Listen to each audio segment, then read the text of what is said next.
Saturday. Christmas comes early. Unbelievable! Welcome to this incredible scene. Bills. To the end zone!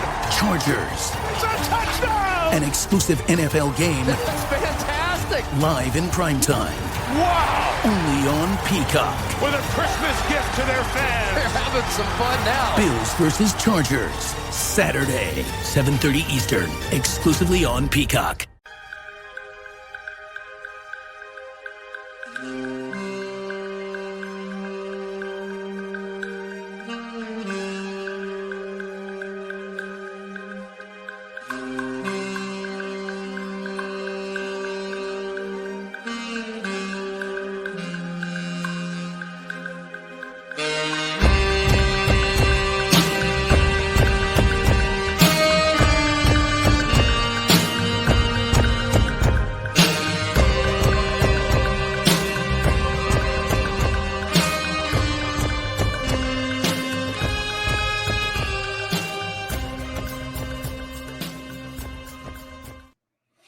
Hello, everybody. Welcome to Pod Mavericks Mavs Party. My name is Kirk Henderson. I'm editor-in-chief over at MavsMoneyball.com. If you are joining me live directly from the other live show, I very much appreciate it. Josh and I just finished up recording. Thank you to some of our commenters who stuck around afterward to give me some thoughts about how I can better run both that show and this show, to the extent to where maybe I'll be starting to do just obscenely long live shows and we'll cut up the audio later. It's inside baseball, but I spend a fair amount of my time trying to figure out the best way to minimize the effort and maximize the work, because otherwise I just got to fit a lot in a given day. But the Dallas Mavericks just played what I sort of feel like might be the defining win to this point in the year. They were shorthanded, and they came out and beat a Los Angeles Lakers team that was riding quite the high.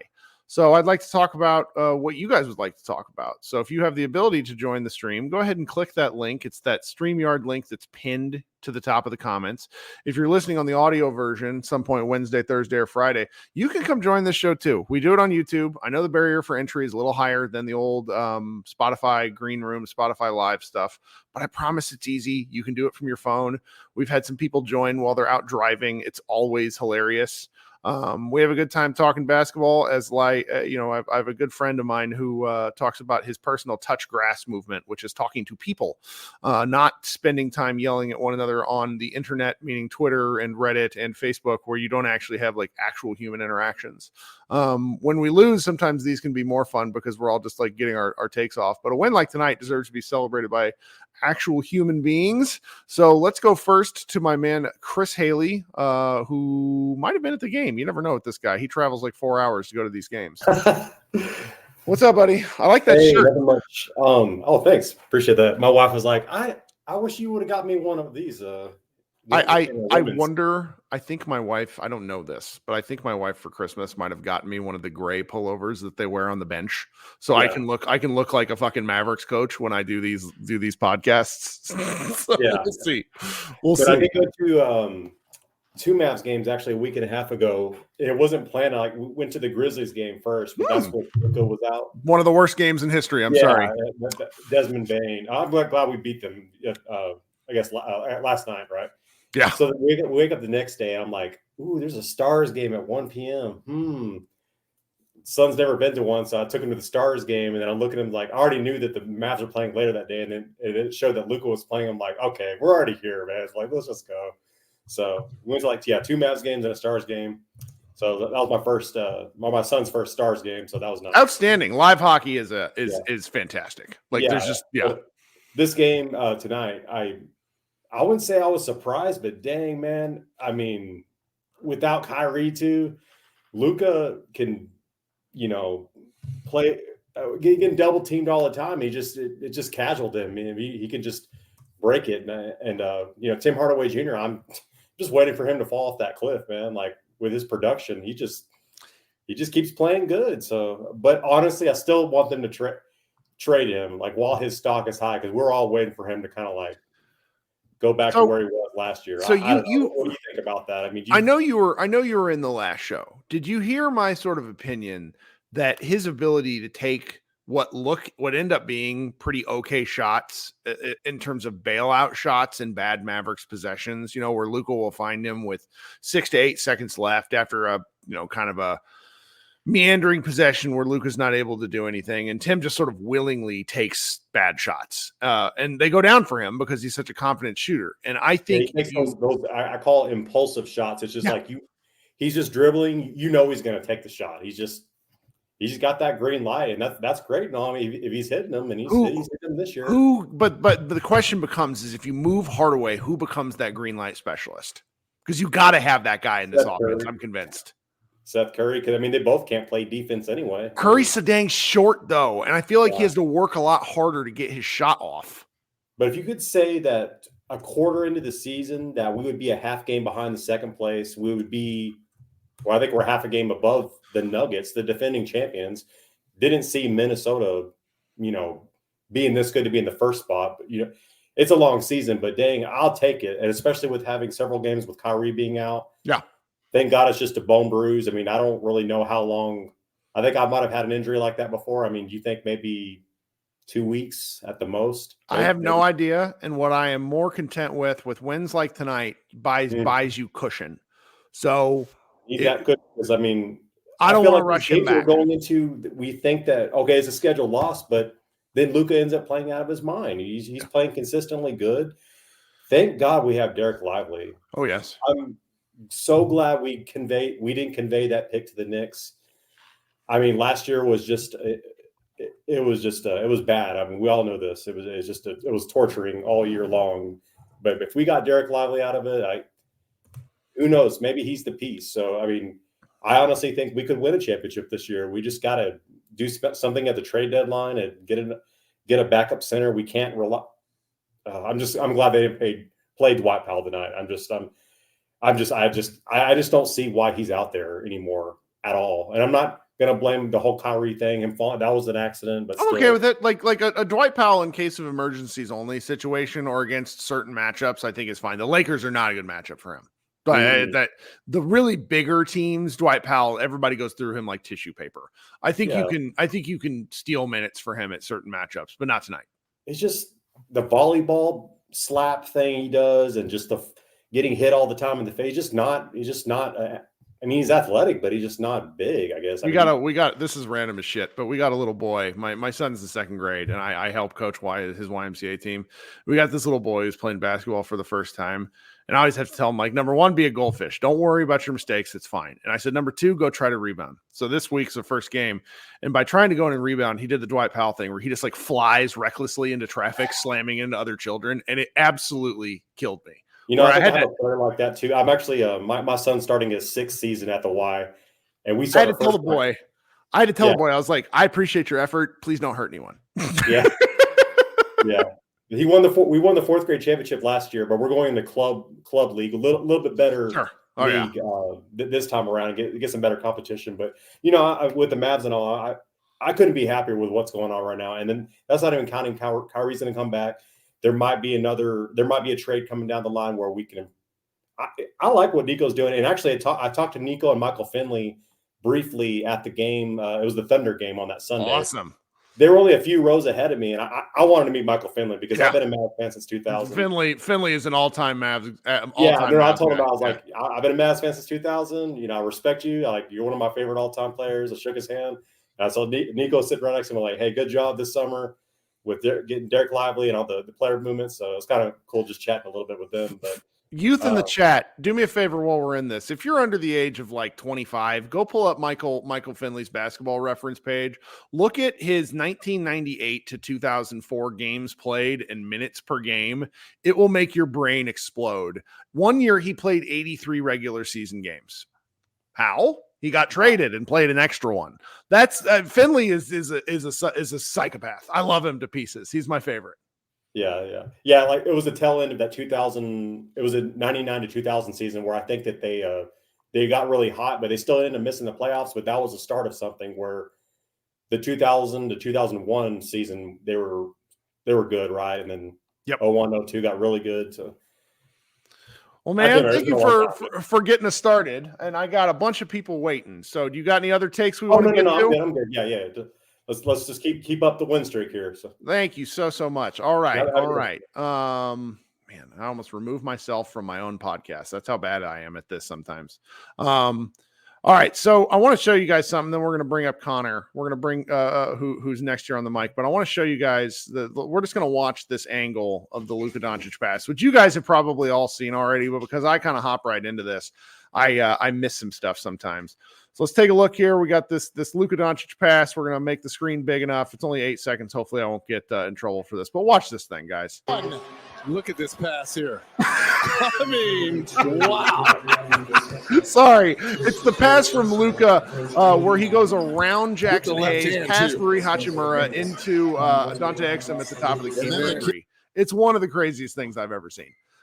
Thank God he hit that shot. All right. Coming up next is Connor. Welcome to the show, Connor. What's going on tonight? What's going on, Kirk? First time, long time. Yes, I love first-time callers. Guys, while we're speaking of this, if I don't recognize you down below, I'm going to bring you up first. So that's the rule on the show. We have a lot of regulars, but I want as many people in here who want to talk hoops. That pass had me yelling so loud I woke both my dogs up. So that was awesome. And my wife thought I hurt myself. I absolutely woke up the baby, and my wife was displeased. Yeah, I believe it. I got 3 things tonight. I wrote them down so I wouldn't forget them. But absolutely, let's hear it. One, the team defense looks pretty great down the stretch when it has to. Tonight, I thought Derek Lively looked great. Dante Exum looked great on ball defense. I was very happy to have Grant Williams back. He looked good as well. And then you have Luka will hit the ball away maybe once or twice, and then Tim is watching. But when it had to be, it was good tonight. Sorry, my dog was barking in the background. Good. That part is when you have to be good and then you show up anyway, is such an underrated part of when you're on a good basketball team. I loved it. I was so mentally prepared for a loss. Number one, because the Lakers have just hurt me so many times. And number two, the second night of a back-to-back, you traveled home. This is tough. The technical foul, then the kicked ball. Those weren't back-to-back, but the technical foul and then a kicked ball later. I was preparing for a loss as well. Yeah. I was pleasantly surprised. Yeah. Now, what's the next thing? I don't know what Jaden Hardy does here anymore. Not really sure what his role is. This one's hard because I thought with Josh out, and I think he's getting the opportunities because Josh is out, we would see some clarifying moments. And he had a really good game last night. Yeah, agreed. I thought he might have another good game tonight. But I found myself saying the thing I've said several times this year, which is just I think I'm done. I don't need more Jaden Hardy. I think he's just not big enough. There was the run at the end of the third quarter where he basically he took 3 shots and he missed all 3 of them.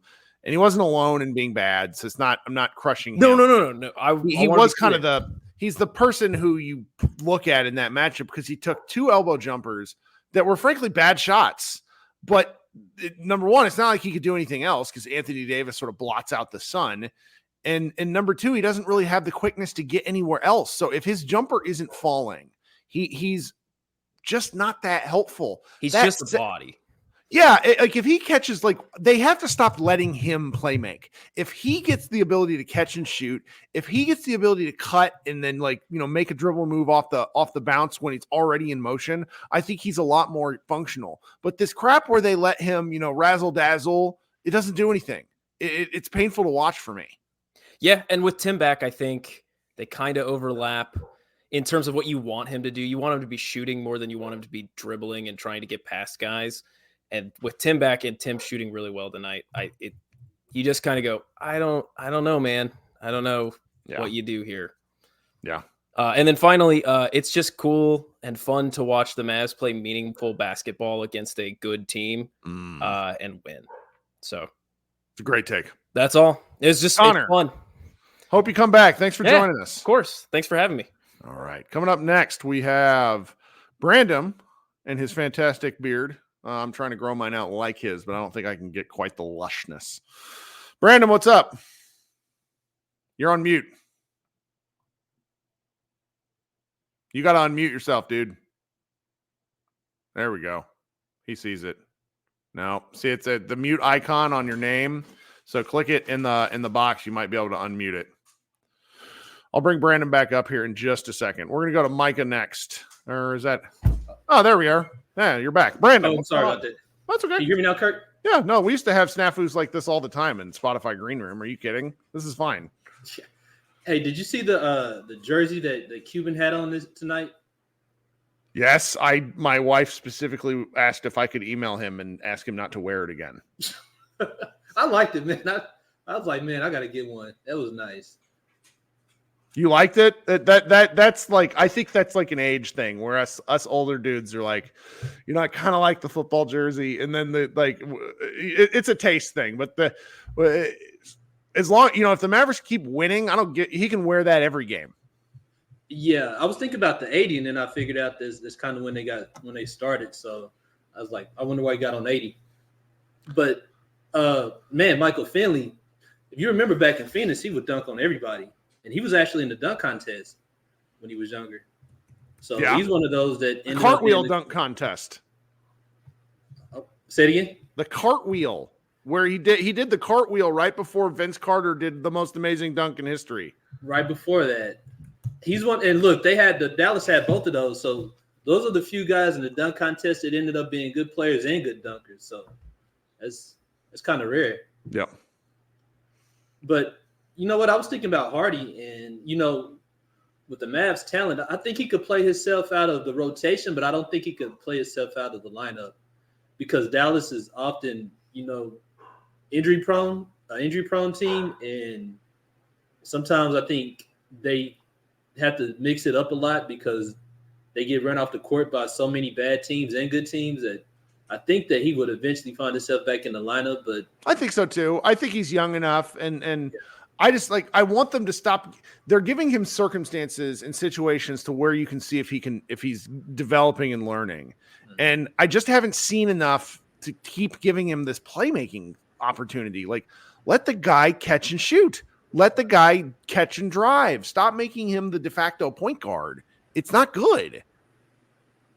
It seemed like, and I could be wrong, but it seemed like, you know, when Devin was younger, he was a terrible jump shooter. And it took him a while to kind of develop that. I mean, some people I don't know. Even Brunson, you think about it, Brunson wasn't a great three-point shooter. No. It took time for him. Hardy's shot is pretty, though. I like Hardy's shot. I don't like Hardy's passing because he's not precise. He doesn't always put it in the right places for guys. I think he sees the floor well enough, but if it ends up in an elbow jumper, it's not a shot I really care for this Mavericks offense. When it goes down, it looks great, and we're super excited about it. But against like the Lakers tonight, he was negative 13 in 25 minutes, and it's not his fault alone. But if he's going to be out there to make shots and he's not making shots, then there's no point. It just seems like, you know, his ceiling, the way it looks now, I don't know, but it seems like his ceiling is just like an off guard that's going to complement come in and do some cleanup minutes and complement a pretty good guard that, you know, can score. Can pass.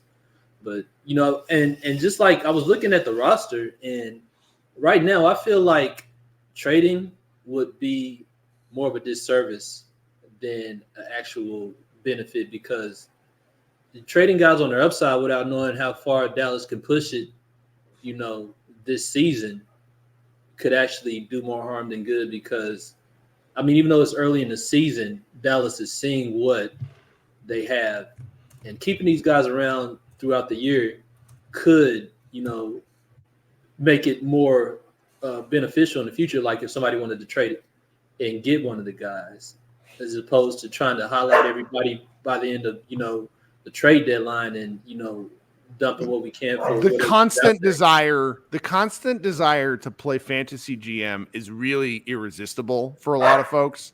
But I mean, the Mavericks won 15 games out of their first 22. What are they? Are they 15-8 or 14-8? I don't know. They're fantastic is what they are. Right. So I don't want to mess with that right now. Like trades come out of necessity. And you know, right now, if you were to talk about any sort of trade, I think what you give up is just as important to this team as what you might gain. It's like we're third in the West. I'm sorry, my dogs are killing me tonight. I don't know what is happening in this house. Sorry. Yeah, we're third in the West, and plus we're doing it with a bunch of young guys. Something we haven't done before. And we're doing it while people are healthy. While people are kind of injured right now. So being able to see what a healthy Mavs team will look like after everybody's kind of found their groove I think it would be more beneficial than it would, getting everybody together to kind of highlight specific players at that time. You know what I mean? But like Exum, for example, if they wanted to trade him, I wouldn't find a reason for them to do it this season if he's, kind of developing and getting better, especially if they kind of push it through the playoffs. I wouldn't see a reason for them to try to trade because who knows what potential's out there, because a lot of these teams is like Minnesota, they're good, but who knows when one of the big guys are going to get hurt. Sure. Well, the same goes for us. That's what makes this win tonight so impressive because you assume if Kyrie gets hurt, the Mavericks season goes down the gutter. That's just a fair assessment. And if Kyrie's out for as long as some of us are sort of fearful about, how long can the Mavericks hold off? But that's why stacking wins matters. I'm elated about where they are right now because even if they get the crap kicked out of them on Thursday, I'll probably come in here pissy, but that's just because it's the game-to-game stuff. Big picture-wise, I love this season. I'm having a great time. And what's crazy is this is the first time in a while that I can really say that the Mavs was like next man up and people actually stepped up to the job. Bingo. What a good take. It has been a while. Like years, I feel like. Years. Yeah, that's crazy. Years. And not only just stepped up, but they're actually making plays. Like Exum is holding his own and, Lively's holding his own. And the role players are actually going out there and they're doing a little bit, without doing any type of harm. So people are stepping up and, you eat an elephant one bite at a time. And, they're finally getting to that point. So, I feel like if anything, that's a win, for either the coaches or the players or however they got there. They're not having to, press the emergency button and try to find, people to try to, fill spots that they can't do. That's right.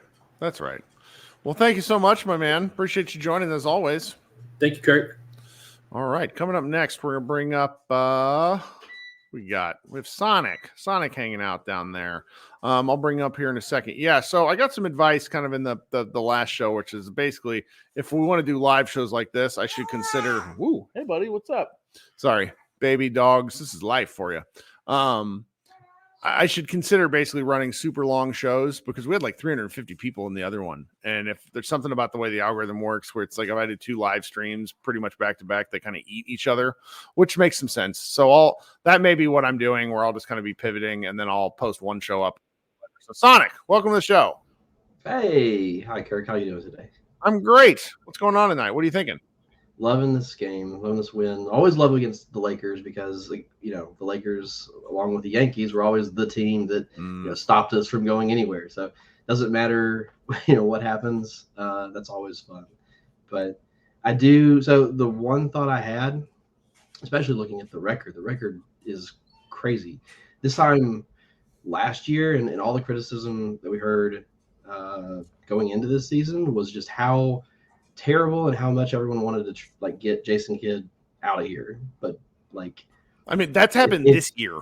I've kept my mouth shut because I don't really want to talk about him, but it's sure people get very frustrated with coaching very quickly these days. So the only reason I bring it up is because everybody, the narrative is always, year 1, Jason Kidd, great. Year 2, Jason Kidd, terrible. We've never seen year 3, Jason Kidd. What's that actually look like? This looks amazing. And just want to give him some laurels. If you're going to criticize him when they're doing terrible and say, hey, that's a trend, year 2 is awful.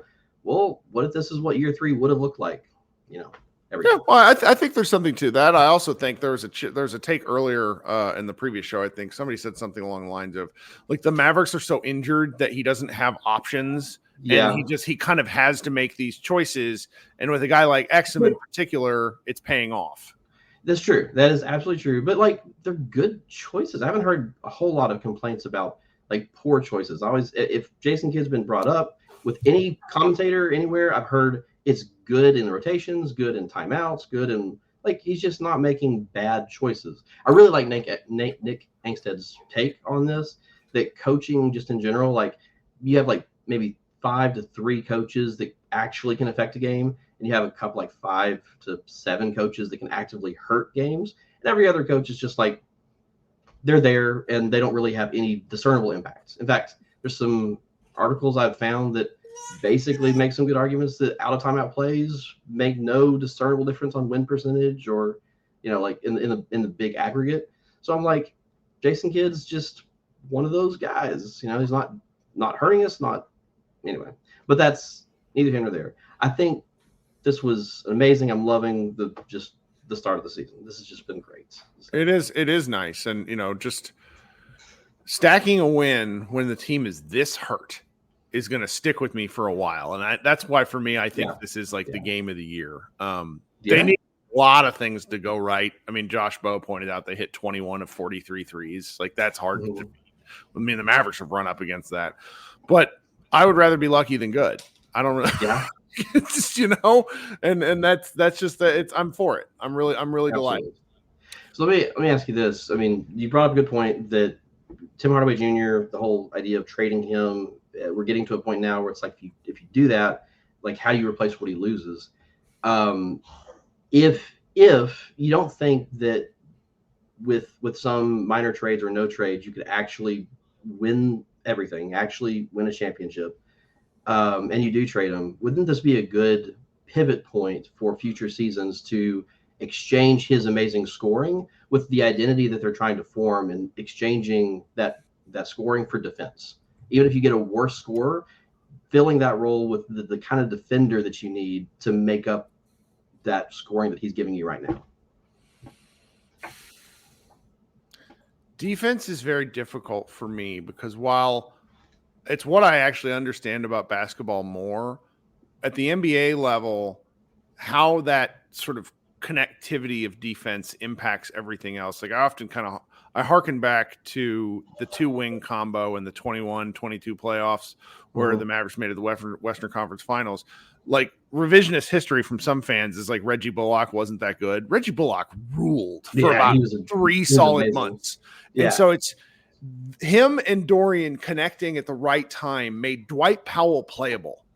Right. Like, it's just, so it's like, what does one good defender do to a lineup? And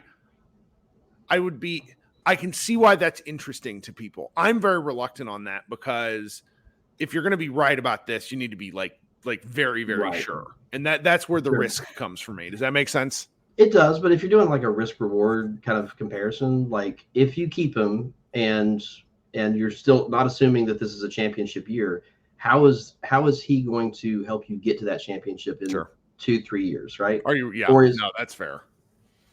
So that and that's kind of the preaching point has been, we need a wing. We need that size, and we need defense more than the scoring. The scoring is kind of there.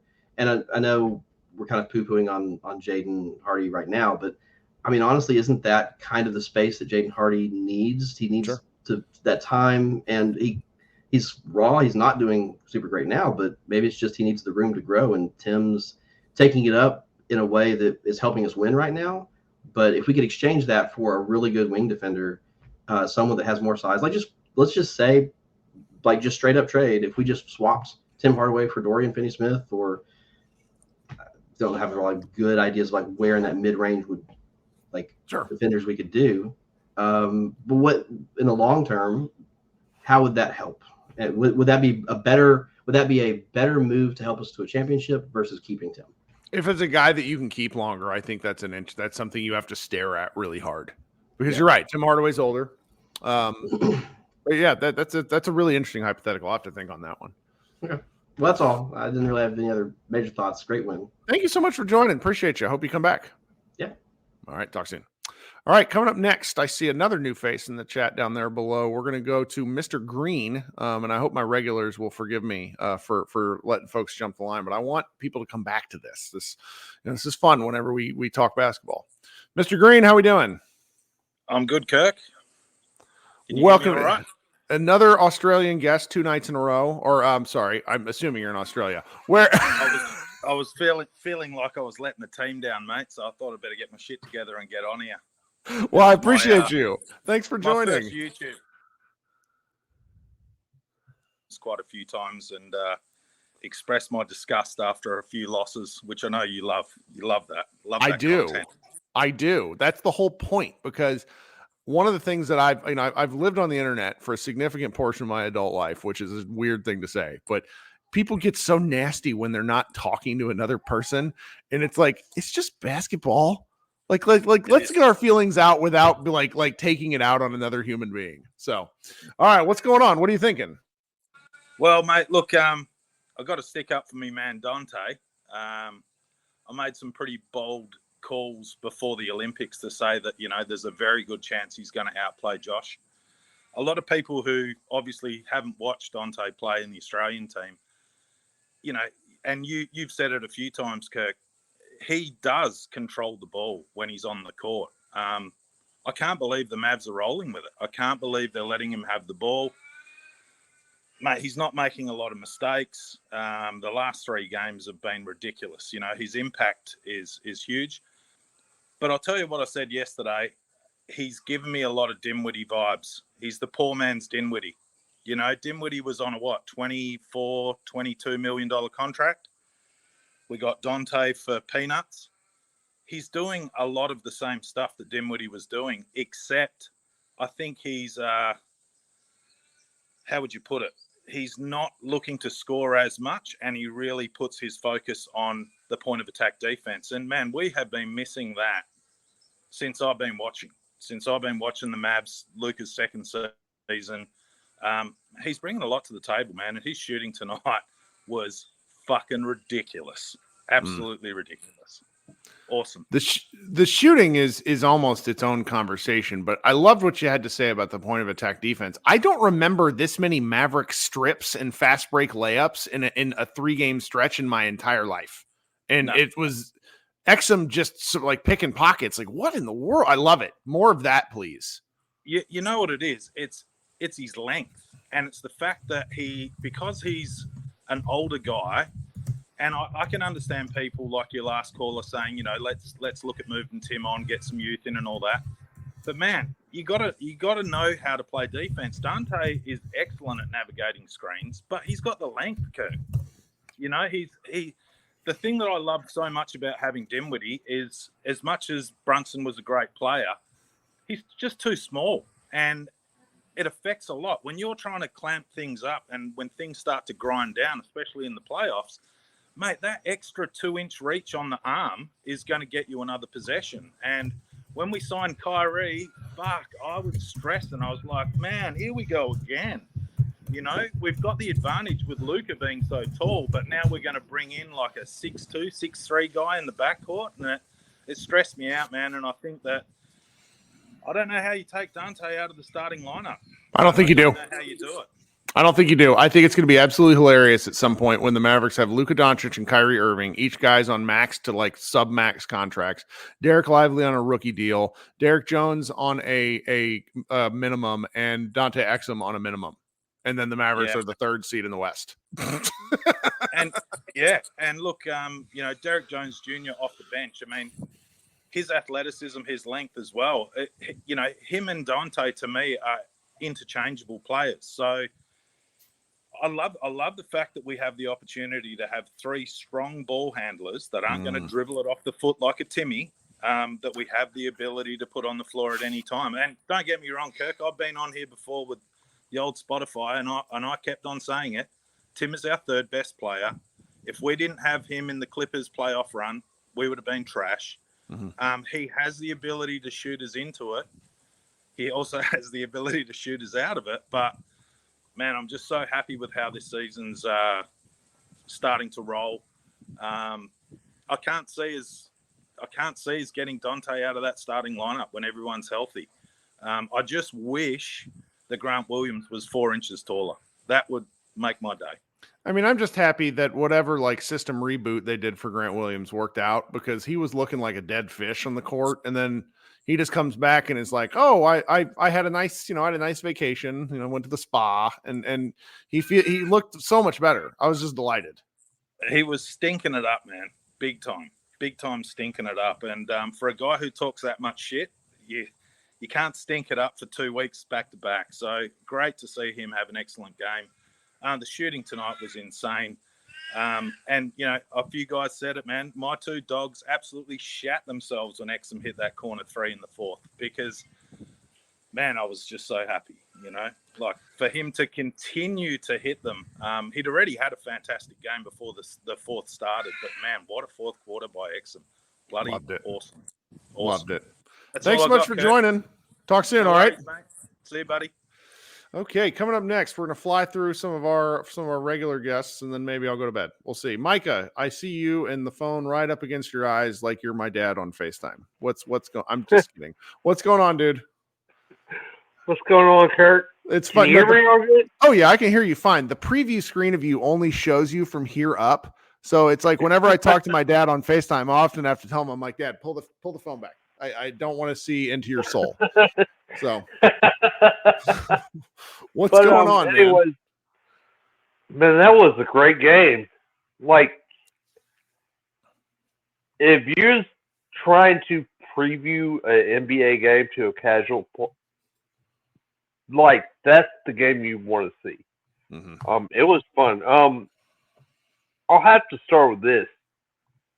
Seriously, how many people on our team do you think are in reward conversation? What do you mean? Because, okay, well, we can start with the obvious with Luka MVP combo. Okay. I think.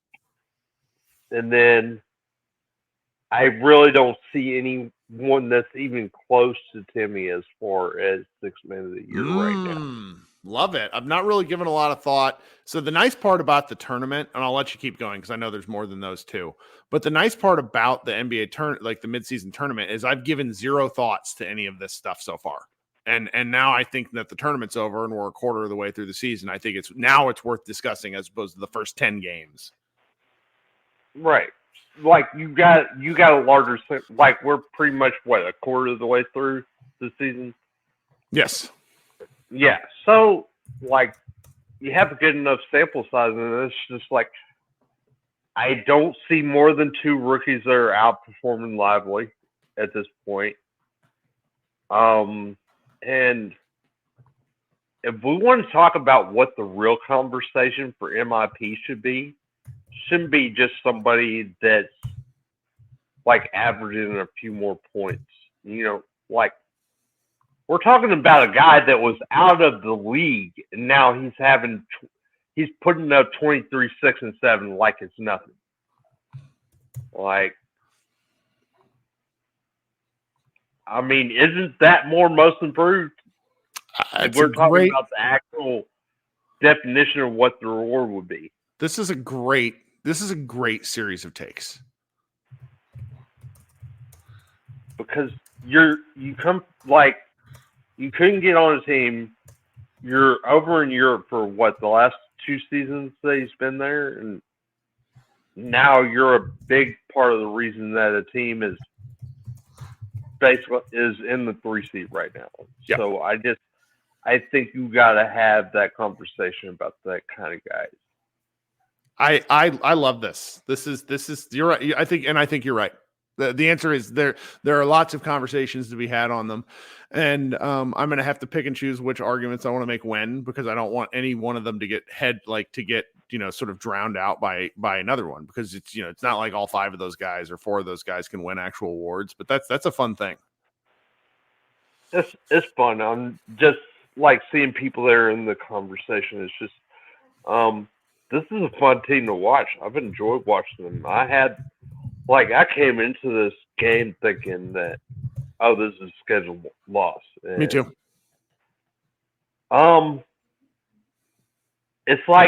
It's almost as much as Luka has this thing about the Clippers.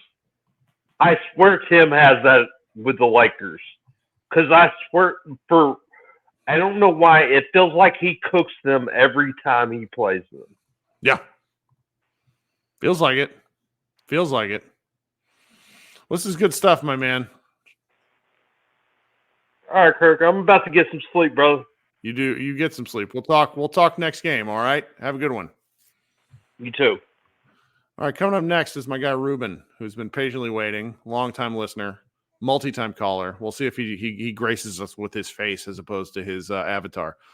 What's up, Ruben? Hit that unmute button. Not the face tonight. I was doing too many Jameson shots during this Laker game. You can kind of hear it in my voice right now. Yeah, you sound like a man with Marlboro Reds. No, sorry. No, Man. don't apologize. This is what sports is for. If you're not screaming at the television, then why are you watching? It's like the people who get on me for, oh, you live and die with the games too much. Like, what the fuck are you watching this for? It's Mavs versus Lakers, man. With so mmany transplants and like I have so many.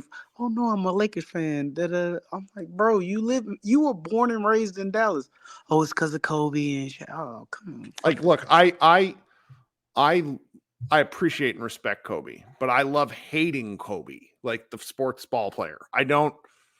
The fans of this is why it's the younger kids that like I root for Laundry, and I'm not going to judge how you fan. I just don't understand it because at the end of the day, a player retires, a team is still there, and so it's like you root for the players to come to your team. You can be fans of those guys that come and go, but if you're not really fans of a team, eventually your relationship with the sport degrades. I think. Because it's like you can wax and wane if that guy's not there. Anyways, I'm rambling. I want to hear your thoughts. That you pretty much said my thoughts about Lakers fans. But no, every time we beat the Lakers, just because I'm 37. I've been a lifelong Mavs fan, and every time we play the Lakers, they didn't kicked our ass for a lot of times. But after a couple years, we're starting to even that. And I think they said a stat. The last 7 games or something. I think maybe it's 5. Okay. I remember where you're going. It still feels like a lot because it feels like every game we play them comes down, and I think he said it comes down to like 13 points. He said I was watching a TNT broadcast, and he was like the past 7 games or something.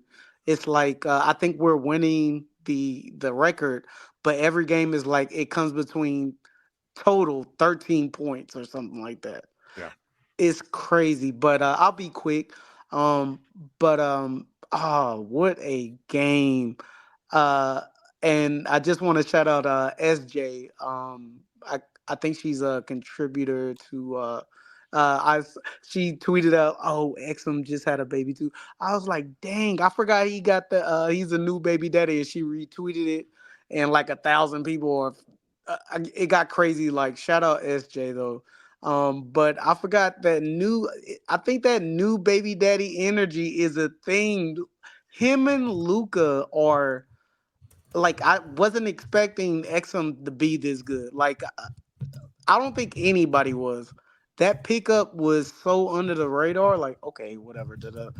This guy is giving us energy and knocking down shots. I needed him to work on his free throws, but he's knocking down shots in some clutch moments. And that pass, oh my God. Oh my God. I can't say enough about Luca.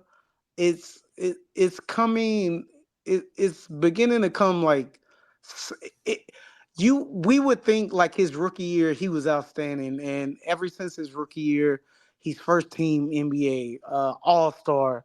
But literally looking at him this year, he is still building his game to, I don't know where it's gonna go, but it's starting to look super easy. If he's not hurt or anything, it's starting to look like let me get my coffee in me, let me stretch a little bit, and he can go off and you don't want to piss him off.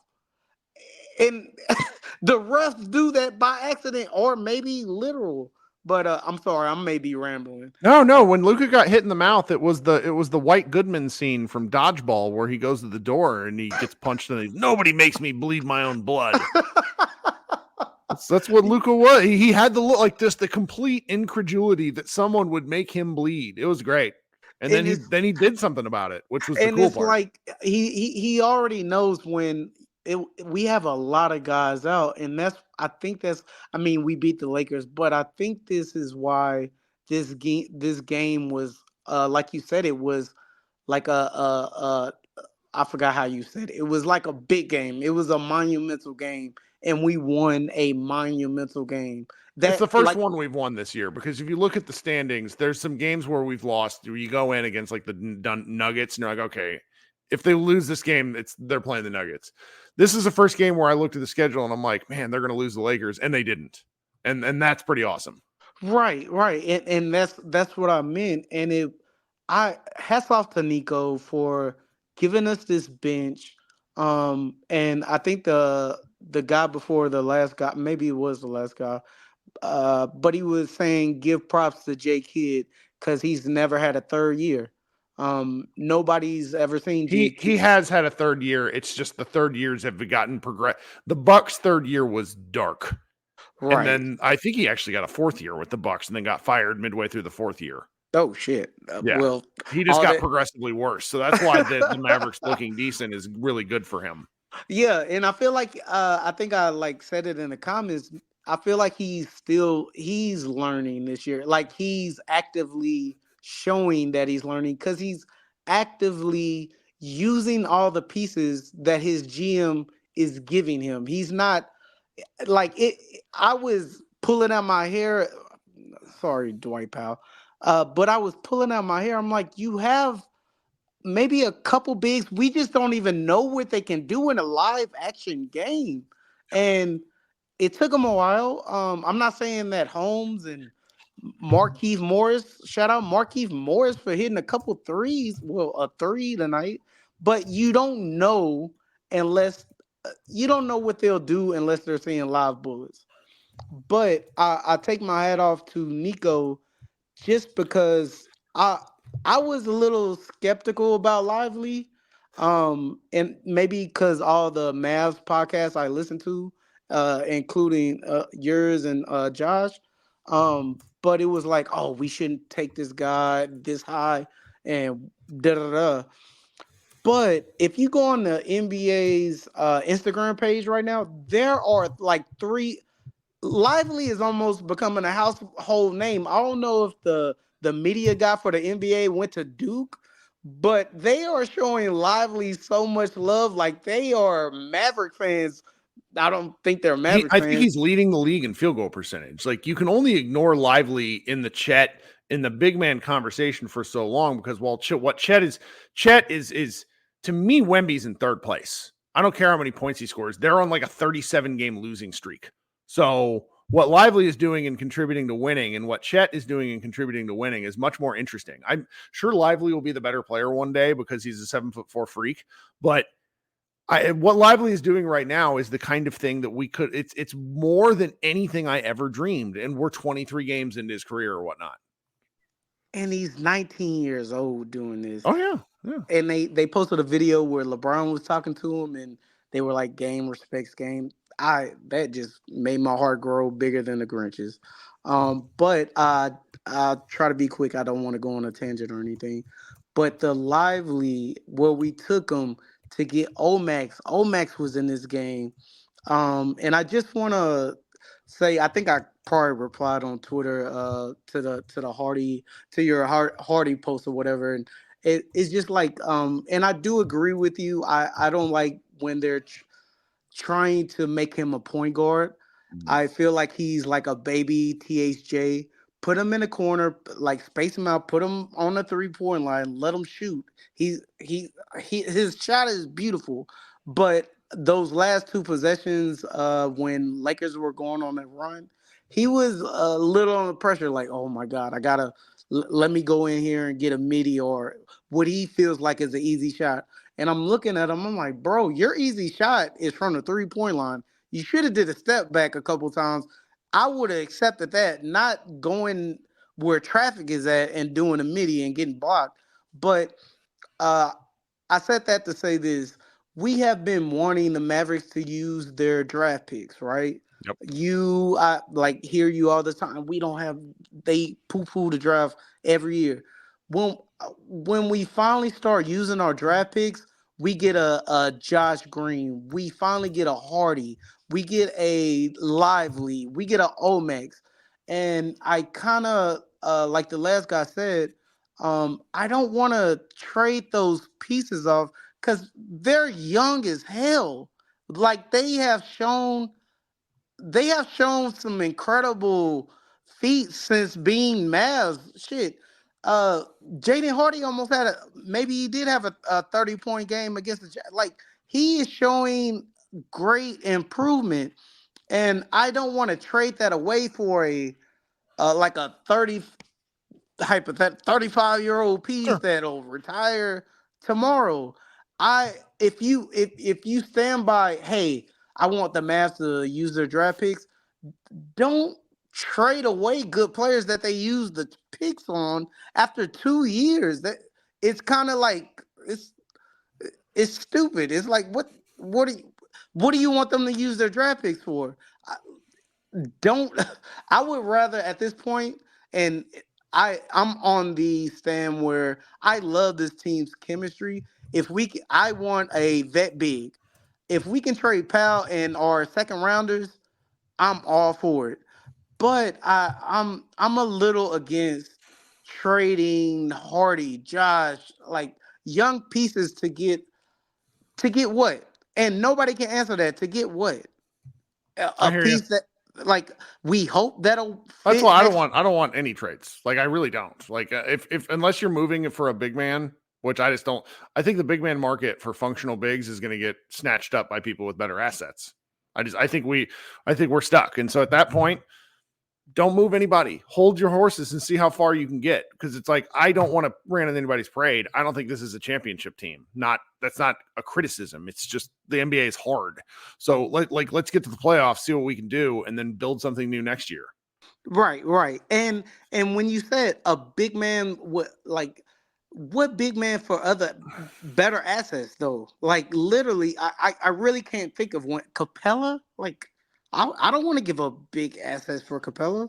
The Timberwolves are not getting up Rudy. I'm running out of big man. Vooch, they Yeah. might like we can get Vooch, but I That don't dude think makes he's so like much money. yeah. It's not real, you know? I don't even want that. Yeah. I would want.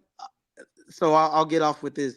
I would want a vet big for at top tier vet big, but for only 2 second rounders. If it's beyond that, I'm good. Let's go to the next team. There are big men that don't make that much money, and Nico has shown a tendency to be able to find reclamation. Last thing I have to give Exum, man, he's playing like he did with the Jazz before all his injuries.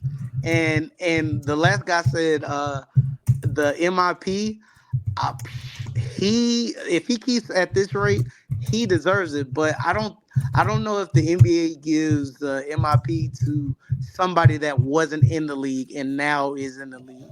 That would be my question. If I went overseas but hey, I love where the Mavs are at. Don't piss Luca off. Shout out to Nico, and Nico we trust.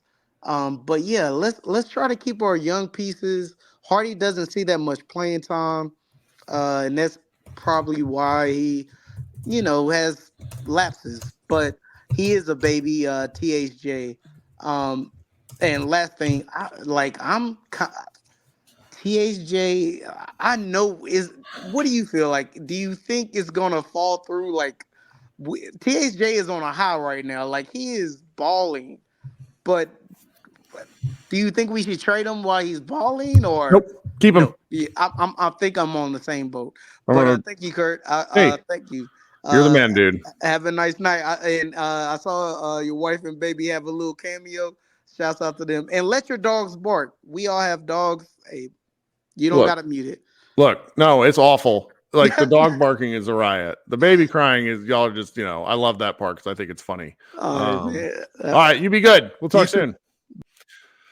Okay, we're gonna go Krishna and then Brian. And these guys have been waiting for a long time, so we're gonna. Well, is Krishna even there? I can't tell because his thing's going away. All right, we're gonna go Brian first, and then maybe Krishna will come back. What's up, Brian? Hit the unmute button. Was just about to do that. Hey man, how's it going? How's your night? Pretty good, pretty fun. This is This is a kind of throwback to 21-22 playoff run. Yeah, It's like good that back vibes. half of the season. Oh Yeah. yeah. Yeah, that whole run where it's like night after night, it's another fun thing. Like, part of it is my own personal life and stuff, but I don't really feel like I've hit much of a stride with this show, which is fine. Like, I do this for fun, but you want to build, and like, got some good advice earlier tonight from the commenters on what it can do differently. Mavs won.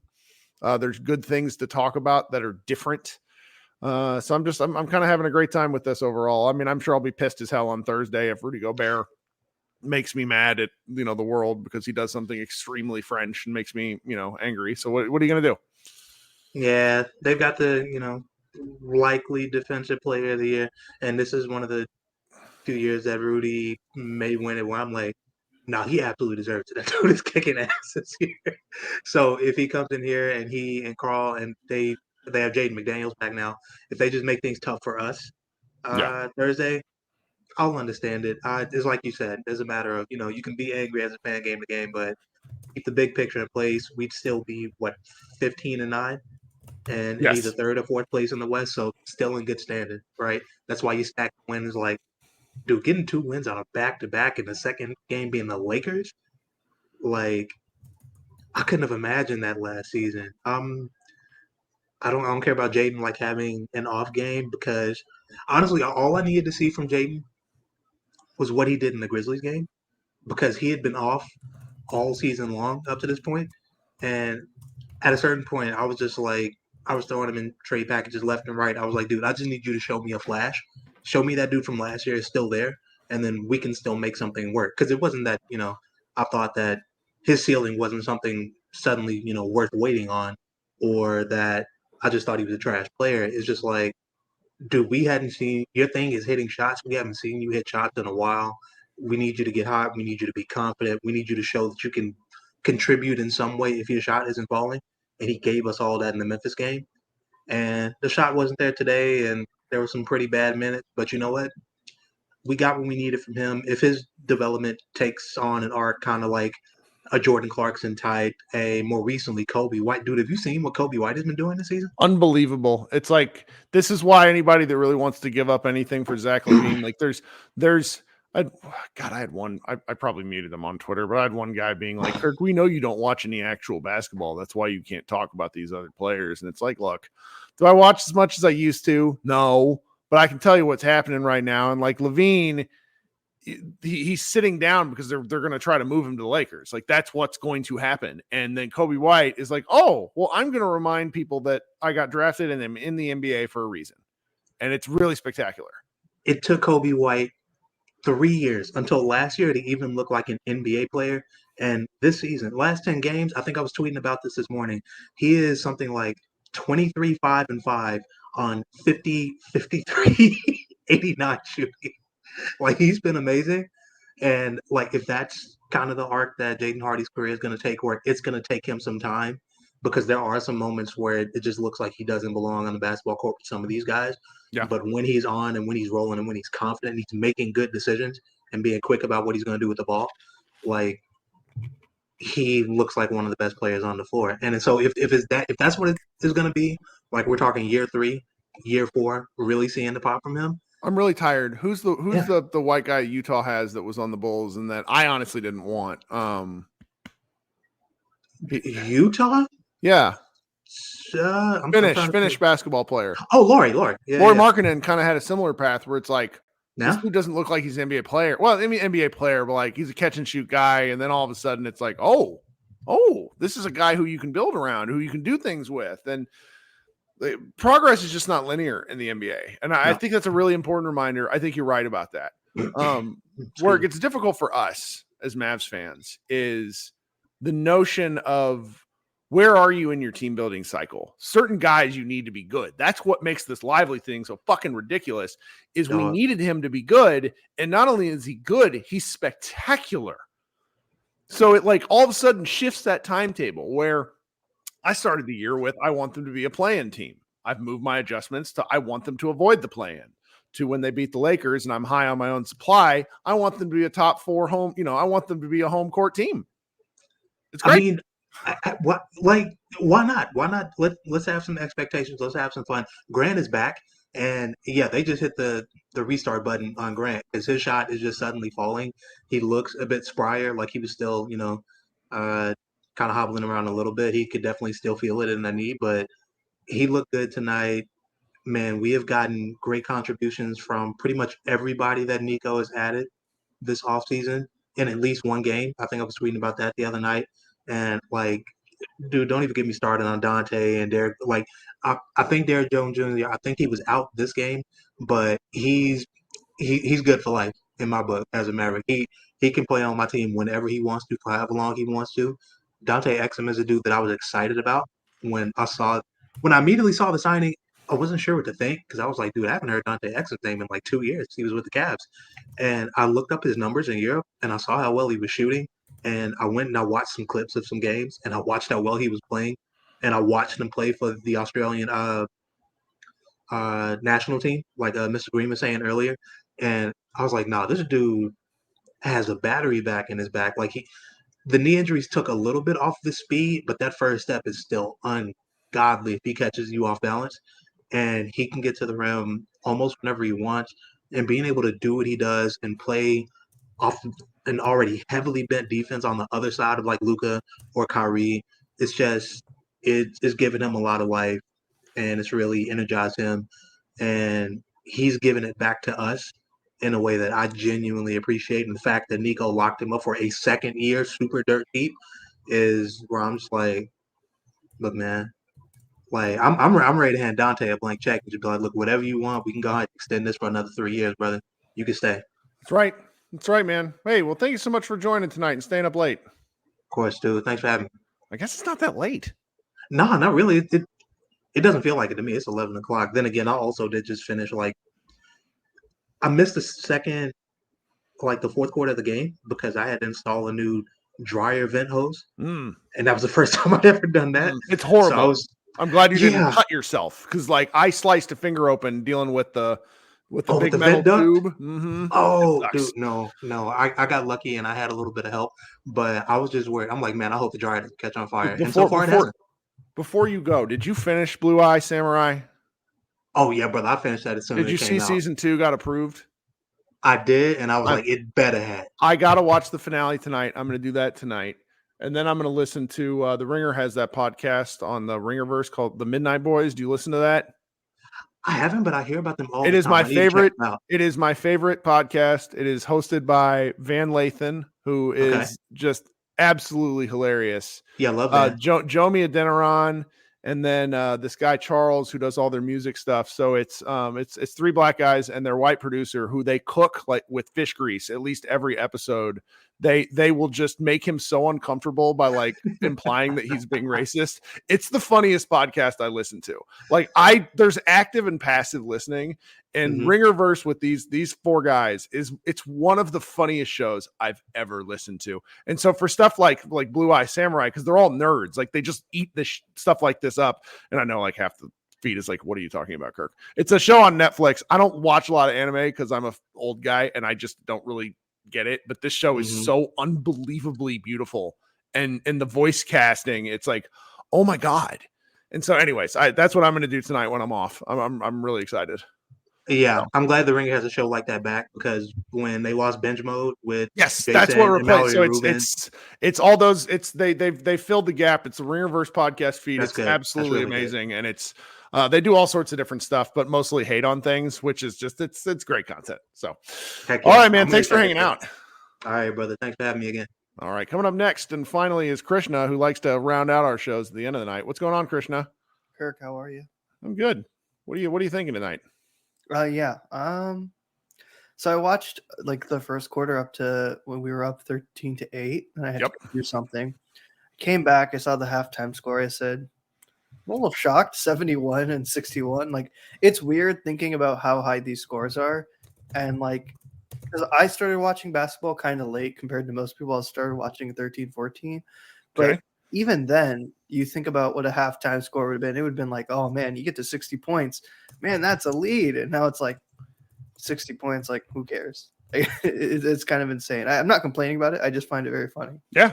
But, you know, I I think you talked about it last night on the pod, and I think everyone's just kind of sentiment was that this seemed like a loss, just a scheduled loss in the sense of the team was so depleted. And then, I obviously missed it, but then I came back and I saw Seth apparently it seemed like he hurt his ankle. Yeah, I think it was almost precautionary. I think so. I think it's the same with DJJ. I think it's probably a precautionary thing too, because you were talking about it on the pod last night. It happened to me once. I was a freshman and I was playing with a bunch of 18-year-olds, like seniors, and then one dude just kneed me straight in the thigh. And oh boy, I could not walk for a good 2-3 days, and it was horrible. It was people that have never had this happen, because this became a whole thing in the Mavs Moneyball Slack today. They're like, Kirk, what are you talking about? And I'm just it's really bad. Okay, because obviously they're athletes, right? So you think, oh, it shouldn't hurt, but when a guy who is much bigger than you does it, it hurts so much because you're just not for one, you're not expecting it, and two, you think, oh, I can walk it off. Right? You get contact and you get a bump, but it's something you can't walk off. You just feel pain for a few minutes and you try walking it off and you just feel worse. It's nuts. But I was kind of, precautious, right? I was like, okay, I still want to see the team give effort, but I'm not expecting a victory. And I feel like the same sentiment I had after the OKC game is that even though we lost that game, the thing I took away was the effort. And you played 3 bad teams, but the thing that was consistent is effort. And I feel like you've talked about it so much. Everyone's talked about it. I feel like that's the thing you control is the effort you give in a game. And the fact that it's translated through these games through obviously various levels of teams, right? 3 teams that are not very good and 2 teams that are pretty good, right? One is a legitimate, 2 are both kind of legitimate contenders or want to contend. And I think the fact that is, even if you're this depleted, you're seeing guys give effort it's just a great sign. It's something that I hope continues as guys get healthier. And I think it will, right? I think it comes from Luka and the fact that Luka is giving this effort. You just hope that, he doesn't tire out soon. But I also think it just kind of happens. Every team has a stretch where there's just a ton of injuries. And the fact that you're seeing the team kind of respond positively is something I'm not sure I would have expected at all, especially last season. Last season, it felt like 1 or 2 injuries and this team was definitely out. Which, of course, that's how the teams were built. And so it's, this is, I think at the start of the year, we had a lot of conversations about, are there too many guys? Is there enough minutes to go around? In theory, no. But with how long a season is and how many injuries that happen, it's really something. Yeah. And like you said, so many of them are so random. Look, the Dwight Powell thing, I think I said it. Well, I didn't talk about it that night, but it was obviously just a bad decision-making by Dwight, but it was a freak accident, right? That's what it was. It was a freak accident. You're not expecting that. Now, Kyrie already it seemed like he was been dealing with foot stuff, so that doesn't help. Then you have Josh with this elbow thing. That seems habitual. Then you had Grant with his knee. That seemed like it might have been a problem for these things just come out of nowhere, right? It's one thing if everyone's getting the same type of injury, but guys are getting a few different injuries and it just happens.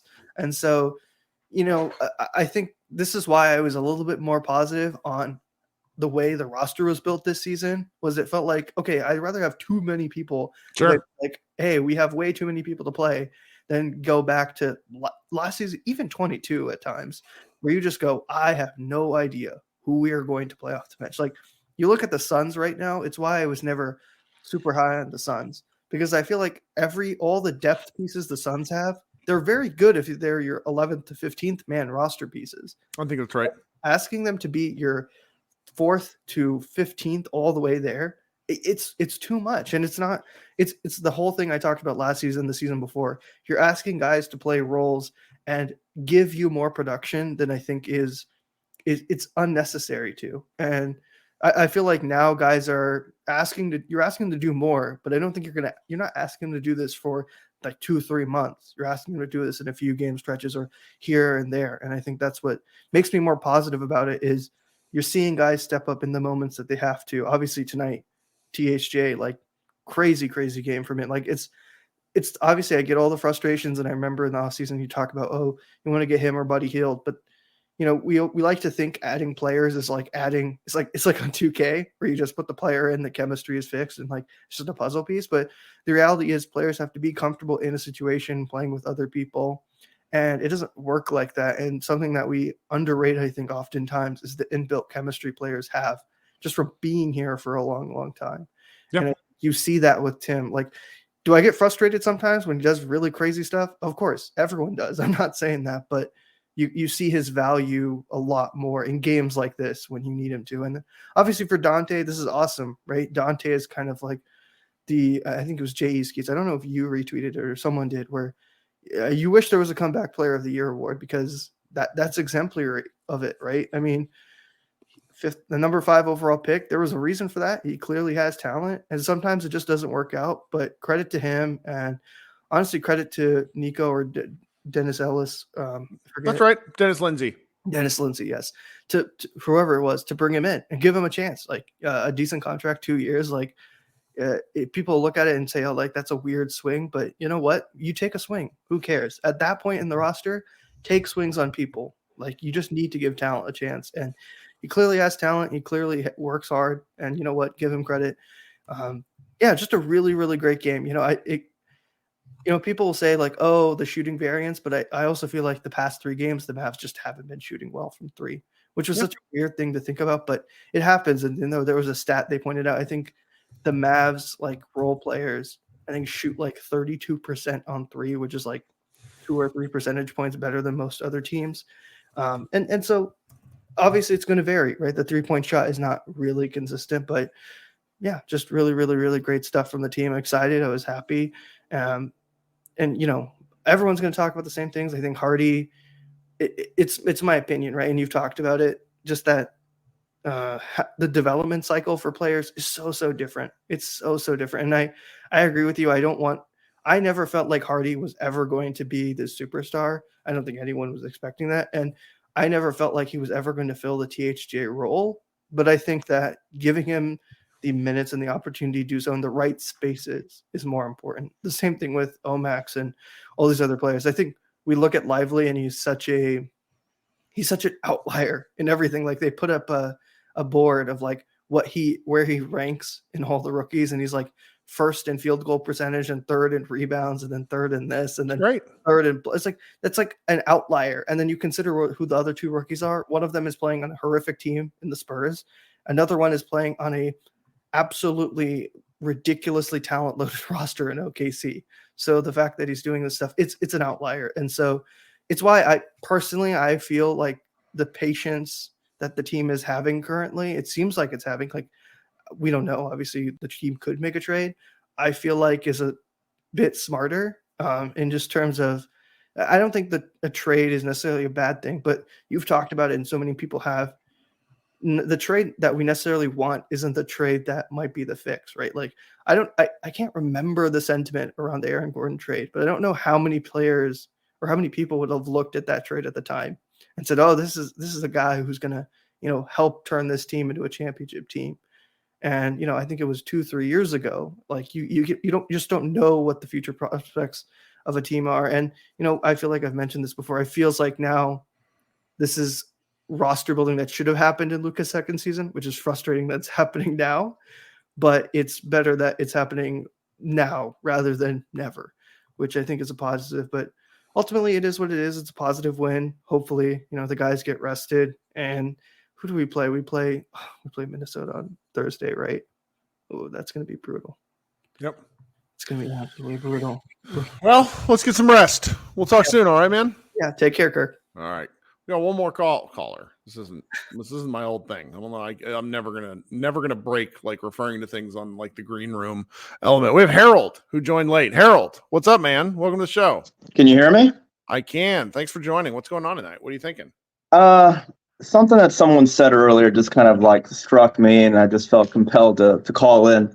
It was about Jaden Hardy, and they said something like, he's been doing so bad. He's been doing so terrible. I was ready to put him in all these trade packages, and he had this good game, and that's all we needed to see. That's all we needed to see. And all I kept thinking to myself was, dude, that's what a lot of people are holding on to. It's like, oh, we see Jaden Hardy having this great game.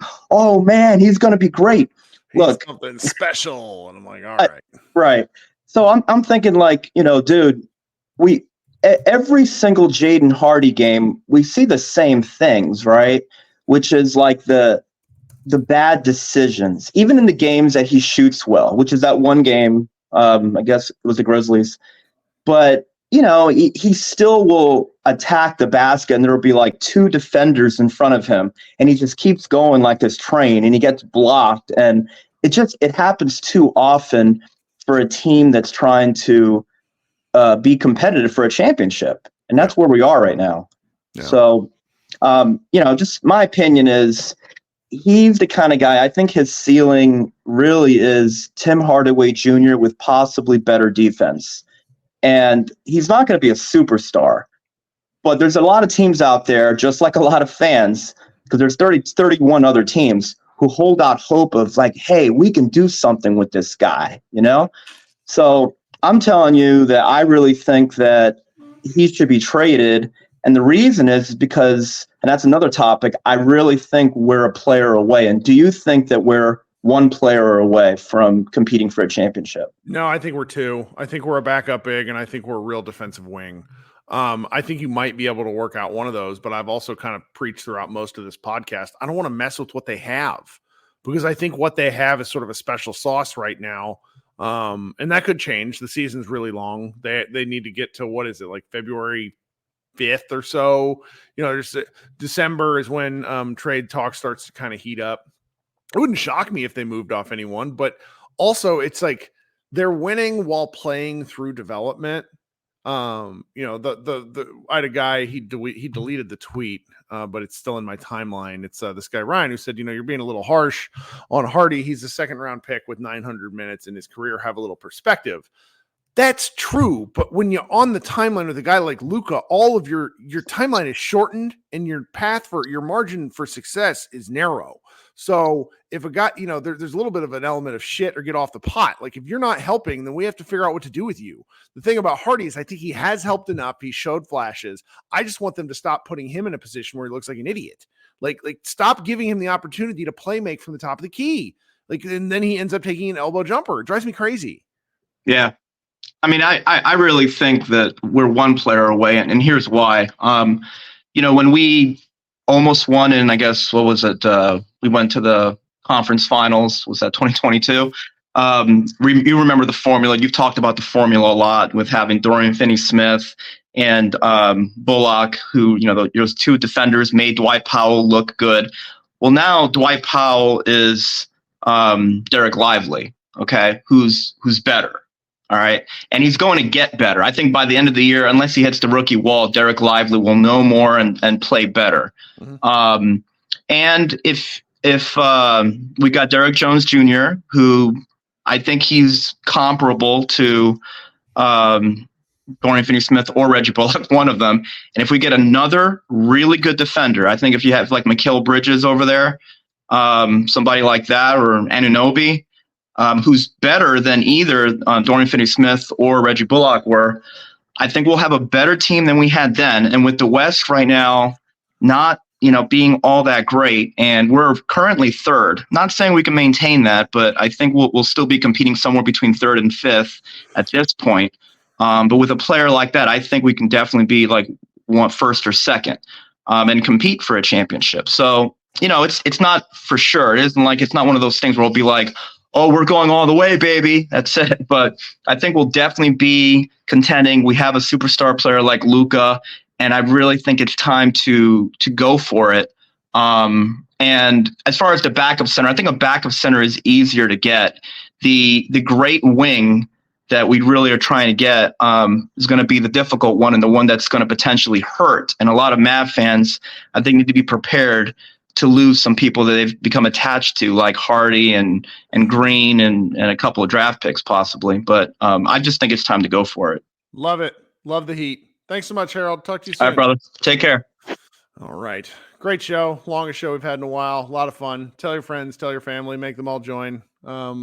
Love you guys. Everybody be good. We'll be back. Actually, I won't be back on Thursday. Josh will be doing everything. I should be back by the second half of the weekend. I can't even remember when the Mavs play. I feel like the Mavs play every other day for the next 2 months, which is probably the case. Everybody be good. Enjoy the rest of your week and go Mavs. What a great win to push us through. Bye, guys.